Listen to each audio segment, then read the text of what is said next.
Good morning. அபுதாபியில் driving test over. Licence எனக்கு கொடுத்தாங்களா இல்லையா சொல்லட்டுமா? கோல்டன் சான்ஸில் அப்ளை பண்ணியிருந்தா தியரி எக்ஸாம் முடிச்சதும் 6 ஹவர்ஸ் ரோட் ட்ரைனிங் எடுத்து சர்டிஃபிகேட் அப்லோட் பண்ணேன். அந்த 6 ஹவர்ஸை நான் ஒரு பாகிஸ்தானி இன்ஸ்ட்ரக்டர் கிட்ட தான் ட்ரைனிங் போனேன். வேறு கண்ட்ரின்றதால ரொம்பவே பயமாக இருந்துச்சு. Road rules, lane rules, left side டிரைவிங்னு ரொம்பவே பயந்துட்டேன். ஒரு சின்ன மிஸ்டேக்னா கூட ஹெவியாக பெனல்ட்டிஸ் இருக்கும்னு அந்த இன்ஸ்ட்ரக்டர் சொல்லிட்டே இருந்தாரா, நமக்கு எதுக்கு வம்பு, லைசன்ஸே வேணாம் போங்கயான்னு யோசிச்சிட்டேன். ஆனால் விட மாட்டோம்ல, லைசன்ஸ் வாங்கியே ஆகணும்ல. ஸோ அந்த ட்ரைனர் சொன்னதெல்லாம் கரெக்டாக ஃபாலோ பண்ணி மண்டைக்குள்ளே ரீகால் பண்ணிகிட்டே இருந்தேன். அவரும் ரொம்ப பொறுமையாக நிறைய இன்ஸ்ட்ரக்ஷன் கொடுத்தாரு. அது ரொம்ப யூஸ்ஃபுல்லாக இருந்துச்சு. ஒரு 3 கிளாஸ் அட்டன் பண்ணதும் ஒரு ஐடியா எனக்கே கிடச்சிது. Next day morning driving test. Night ஃபுல்லாக பயத்தில் தூக்கமே வரல. சுற்றி இருந்தவங்களாம் இங்கே ஸ்ட்ரிக்ட், கோல்டன் சான்ஸில் லைசன்ஸ் வாங்குறதுலாம் ரொம்ப டஃப்னு சொல்லி பயமுறுத்தி விட்டதால எனக்கு ரொம்பவே பயமாக தான் இருந்துச்சு. டிராஃபிக் கம்பெனி முசாஃபாவில் இருக்குது, அங்கே தான் எனக்கு டெஸ்ட்டு. ஸோ அங்கே 8:30க்கு போனேன். டிரைவிங் டெஸ்ட்டுக்கு புக் பண்ணவங்க எல்லாரையும் ஒரு பஸ்ஸில் கூட்டிகிட்டு போவாங்க. அந்த பஸ்க்கு ஒரு 200 AED பே பண்ணணும். இன்ஸ்ட்ரக்டர்கிட்ட அமௌண்ட் கொடுத்து புக் பண்ண சொன்னேன். என்னோட bus number 50. Driving test car முன்னாடி போகும், அதை ஃபாலோ பண்ணி பஸ் போகும். லேடிஸ்க்குலாம் தனியாக தான் ரோட் டெஸ்ட் வைப்பாங்க போல். ஒன்லி லேடிஸ் தான் இருந்தாங்க. ஒரு 15 மெம்பர்ஸ் கிட்ட இந்த பஸ்ஸில் இருந்தாங்க. பஸ்ஸில் ஏறினதும் ஃப்ரண்ட் சீட்டில் உட்காந்துட்டேன். பிகாஸ் நமக்கு முன்னாடி ஓட்டுறவங்க எப்படி ஓட்டுறாங்கன்னு பார்த்தா ஒரு ஐடியா கிடைக்கும். டெஸ்ட்டுக்கு வந்தவங்களோட நேம்ஸ்லாம் ஆர்டர் படி பஸ்ஸில் டிஸ்பிளே ஆகும். என்னோட நேம் வந்து 4. ஃப்ரண்ட்டில் உட்காந்துட்டா நமக்கு நெக்ஸ்ட்டு என்ன மாதிரி இன்ஸ்ட்ரக்ஷன்ஸ் வரும்னு ஓரளவு கெஸ் பண்ண முடியும்ல.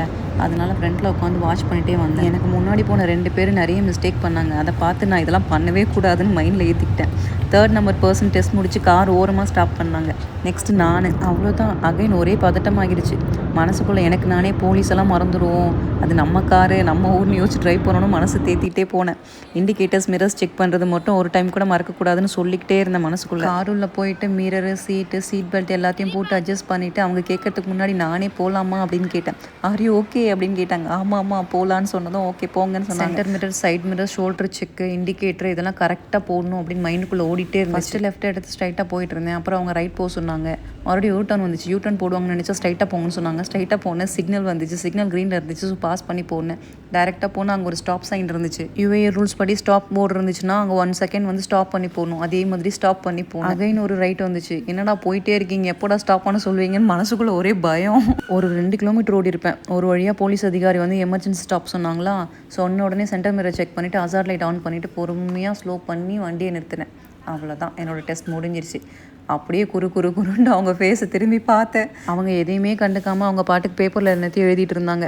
நான் நல்லா ஓட்டினேன்னு எனக்கு தெரியும். ஆனாலும் எனக்கு ஏதோ கண்டிப்பாக மிஸ்டேக் பண்ணியிருப்போன்ற பயமே இருந்துச்சு. கண்டிப்பாக நான் ஃபெயில் தான் ஆவேன் அப்படின்ற மாதிரி நான் யோசிச்சிட்டே இருந்தேன். அவங்க சிம்பிளாக ஒரு வார்த்தை சொன்னாங்க, your boss, you can move அப்படின்னு சொன்னாங்களா. அவ்வளோதான். நானா நிஜமாக நான் பாஸ் ஆகிட்டேன்னா என்னால் நம்பவே முடியல. அவங்க சொன்னதை நான் நம்பலை.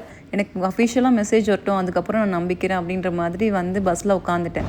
அப்புறம் ஒரு 20 மினிட்ஸ்லேயே வந்து எனக்கு டிராஃபிக் கம்பெனிலேருந்து மெசேஜ் வந்துருச்சு, யுவர் பாஸ்ன்னு சொல்லிட்டு. அவ்வளோதான். என் வாழ்க்கையிலேயே நான் இவ்வளோ பயந்தது இல்லைடா. இந்த 10 நாள் என்னை ரொம்ப ட்ராமாலேயே வச்சுருந்தீங்க, ஒரு பதட்டத்திலேயே வச்சுருந்தீங்க. இதை பற்றி ரொம்ப பேசி யோசித்து ரொம்ப பயந்ததால் இந்த பாஸ் ஆனதை செலிப்ரேட் கூட பண்ண முடியல. தலைவலியை வந்து கம்முன்னு படுத்து தூங்கிட்டேன்.